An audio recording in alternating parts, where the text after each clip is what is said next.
Jai Baba, Chapter 21.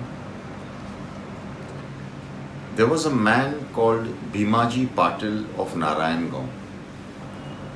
He was a kind man, and nobody who came to his house went without being fed. He was exceedingly hospitable to every guest who entered his house. He was also a jovial man. He spread happiness and was a kind soul. Destiny spares nobody, and she has a sharp memory. She never forgets. Her books of accounts are always immaculately kept. Bhimaji fell ill. It started with a cough that progressively got worse. His body began to rage with high fever. Later on, he was diagnosed with tuberculosis. He began to froth from the mouth and spat blood often. His stomach began to cramp and the fever raged on. Slowly, he became bedridden and his body began to shrivel up. He was in acute misery. No medicine or doctor was of much help. Doctors from various fields were consulted, but no remedy gave him any relief. He was in hell. He would cry out in pain to his family deity. His situation became worse by the day. One day, out of the blue, Bhimaji remembered his friend Nana Chandorkar. He wrote a letter to Nana stating that he was fed up of life, tired of the illness, and exhausted from taking so many different medicines. He wrote that his life was coming to an end and that he would like to meet Nana before he passed over. Nana received the letter and was distraught after reading the contents. Nana knew Bhimaji as a good, honest, and kind man. He replied to the letter immediately, stating, "My dear friend, I have only one remedy for you. Come and prostrate at the feet of Sai. He is our father and mother, and if anybody can save you, it is him. I have seen him cure leprosy. Thus, what is tuberculosis? Sai has promised that if anybody with a clean heart and true love asks for something of him, he shall always bless that person with what he needs or seeks. Only he can save you, my friend. So come to Shirdi quickly and pay your obeisance to our Sai." In a few days, Bhimaji Patil left for Shirdi. He was truly in a bad shape, but hope filled his heart that Sai would heal him. Nana accompanied his friend too. They arrived in front of the mosque and four men helped Patil to get him into Masjid-i. Shama was already present.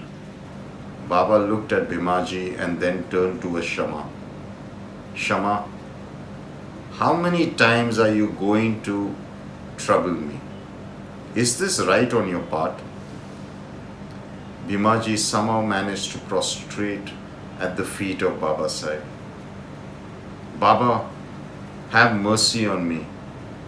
Rahm Sai." Baba's heart melted. He looked tenderly at Bhimaji, and for the first time, Patil knew that things would get better.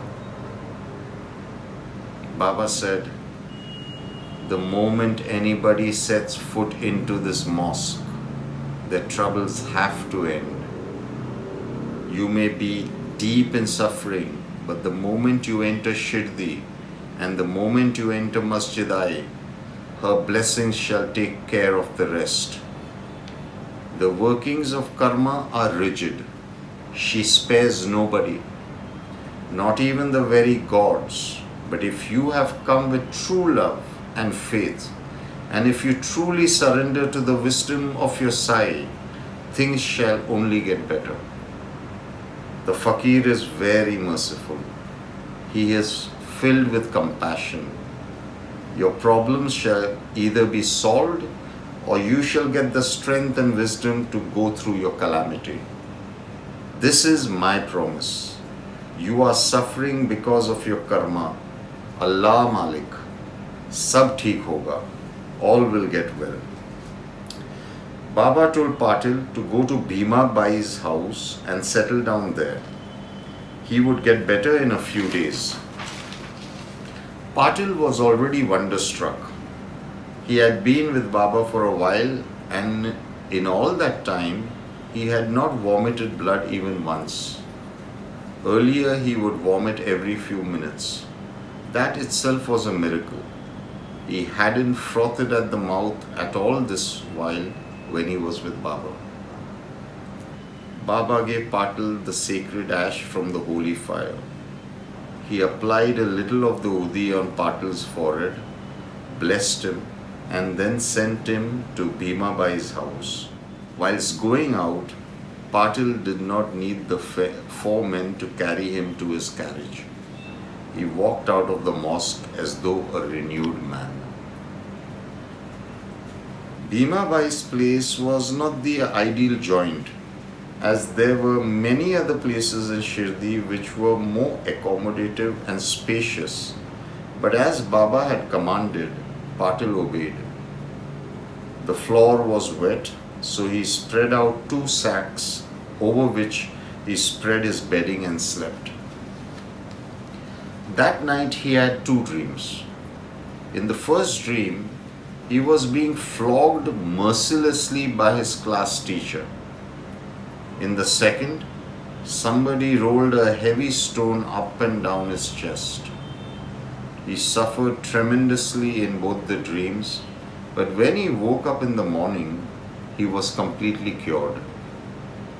Baba had made him work off his karmic dues via the dreams. He did suffer in the dreams, and thus karma did settle the account. The suffering was over and done with. The accounts were all cleared. Patil was cured by morning. He went and met Baba and prostrated at Baba's feet and kept crying tears of joy and gratitude. Patil stayed for over a month in Shirdi, spending as much time as he could near Baba. Before returning home, he once again prostrated at the feet of Baba. I shall never ever be able to repay you for what you have done for me, Sai. How can I ever repay you, my Baba? Baba smiled. Help those in need. Be kind to those who are suffering. Always love me and have full faith in my wisdom. That is all that I seek from my loved ones. Patil went home and then began to read the Satya Sai Katha, which was written by Das Ganu in his book Arvachin Bhakta Leelamrut. This book with 45 chapters contains what Das Ganu has narrated about the lives of many devotees, and there are 3 chapters on Sai which form the Satya Sai Katha. It was Patil who began this trend of reading the Satya Sai Katha. He would invite people over, prepare Naivedya, and read the Satya Sai Katha. He remained grateful to our Sainath for the rest of his life. Peace be to all. Baba heal us from all illnesses of the body, heart and mind. Jai Sai.